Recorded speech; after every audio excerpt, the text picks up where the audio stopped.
Letovanje je za mnoge porodice više od izbora destinacije. To je ozbiljna finansijska odluka. Cene aranžmana rastu, kućni budžeti su već opterećeni kreditima, karticama, minusom. A želja da se ode na odmor ostaje ista. Kako onda finansirati letovanje, a ne ući u dug koji nas čeka na jesen?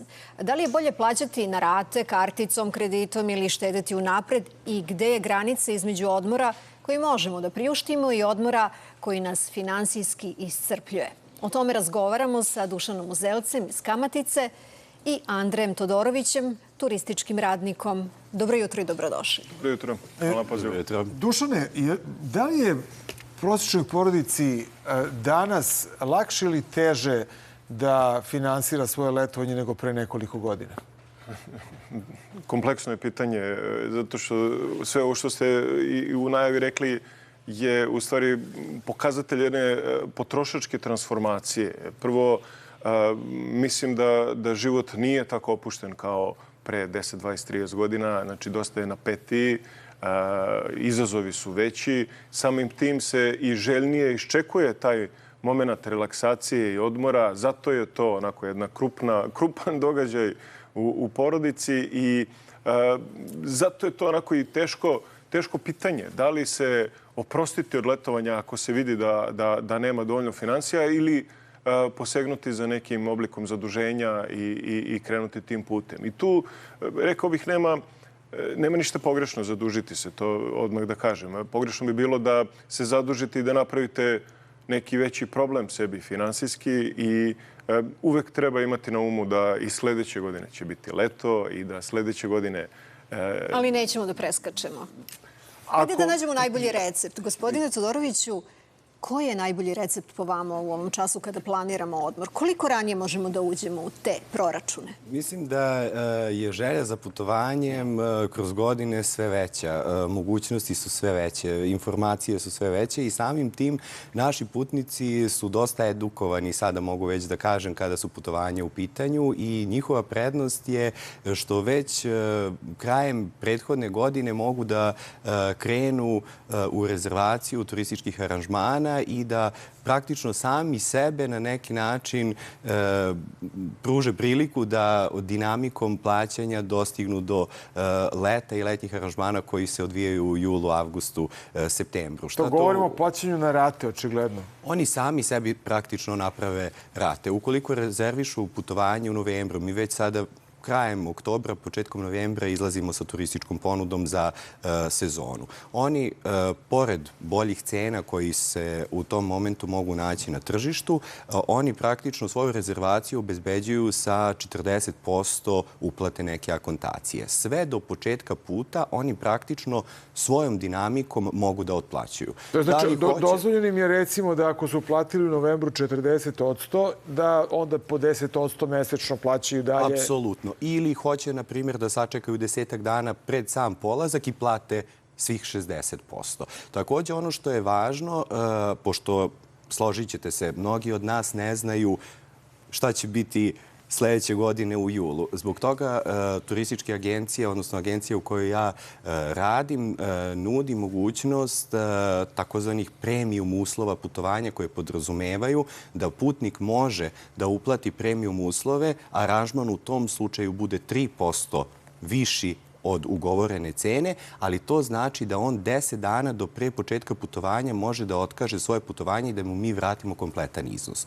Ukoliko nije siguran da će možda dobiti odmor, da sad postoje XY tako stvari koje mogu da ga odvrate eventualno od putovanja. Da vas pitam, šta je po vama isplativije, first ili last minute? Koji nosi manje rizika? Po meni uvek first minute popust je najbolji. Vi uvek u first minute-u prvo možete da nađete destinaciju koju želite, hotel koji želite. Cene su neuporedivo jeftinije, čak i do 40%, naročito za Tursku, koja je glavna turistička destinacija kada pričamo o našim turistima. To je kor našeg biznisa, skoro 60% ljudi ide u Tursku.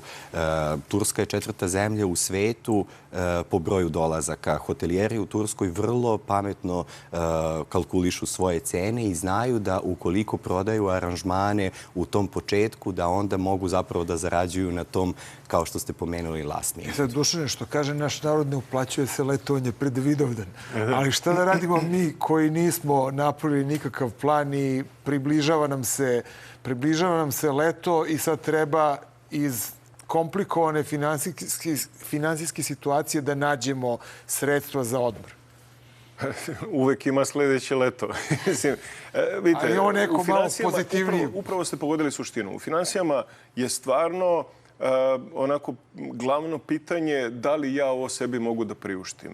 I onaj moment, ja to sam zaslužujem, znate kako, sa svih strana nam nešto prodaju i svi imaju onako podršku kad vi sami sebi kažete ja ću da potrošim. Znači, svi žele vaš novac. Odgovorno finansijsko upravljanje jeste da vi ne činite problem sebi. Finansije imaju odloženo dejstvo na vaš život. Vi današnje odluke ćete vidjeti za 6 meseci. Sve što danas odlučite ne razmišljajući o novoj godini, o registraciji automobila, o ogrevu, o svim tim troškovima koji sada su van razmišljanja, može da vas dovede u problem. Zato kažem, nije pogrešno zaduženje. Ovo su dve opcije. Ili ćete se iz budućnosti... Vidite, kredit je vaš novac iz budućnosti.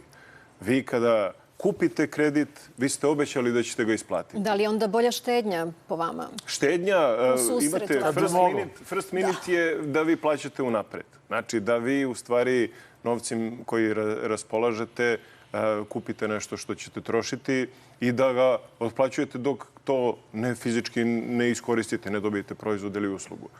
Zaduženje je povlačenje novca iz budućnosti. Sad je pitanje vaše interne, lične organizacije. Da li ćete finansijama upravljati iz prošlosti ili iz budućnosti? Da li ćete štediti ili ćete se zadužiti? I kako ispuniti želje svim članovima porodice? Nije pogrešno ni jedno ni drugo.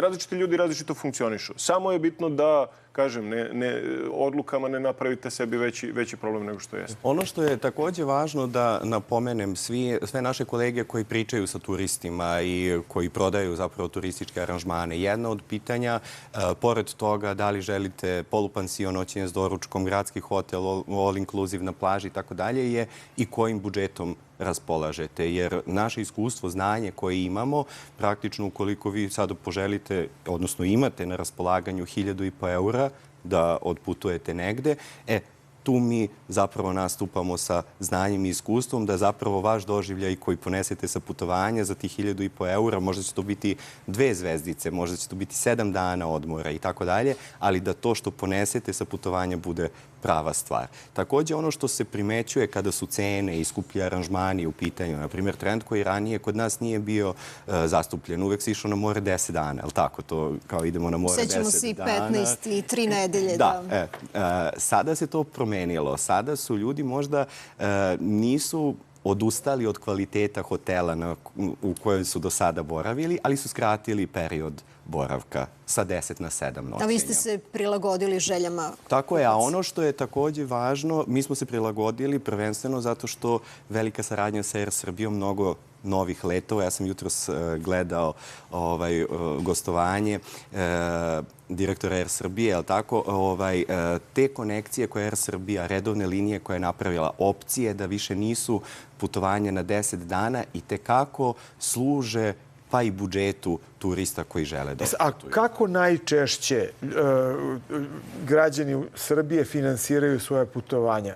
Koliko je onih koji stvarno uzmu po uplate u novembru? Koliko je onih koji dođu sa tih 1.500 evra, ako imaju 1.500 evra, da ne kažemo sad da je to neka norma. Ali koliko je onih koji dođu i uplate u kešu odmah pred kraj, pred put, sve, kako je raspoređeno? Da, retko ko plaća svoj turistički aranžman odmah. Postoje takvi putnici.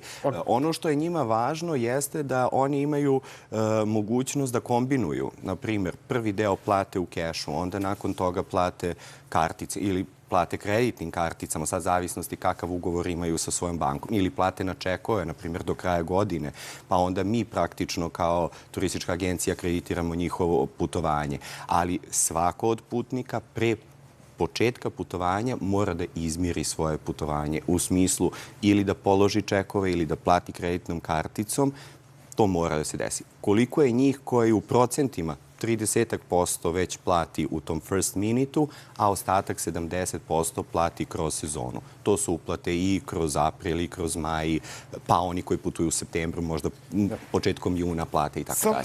Samo kratko, kakav balans treba da bude između aranžmana i vanpansionske potrošnje? Znači, ljudi kažu, uplatio sam aranžman, ali onda šta ću tamo?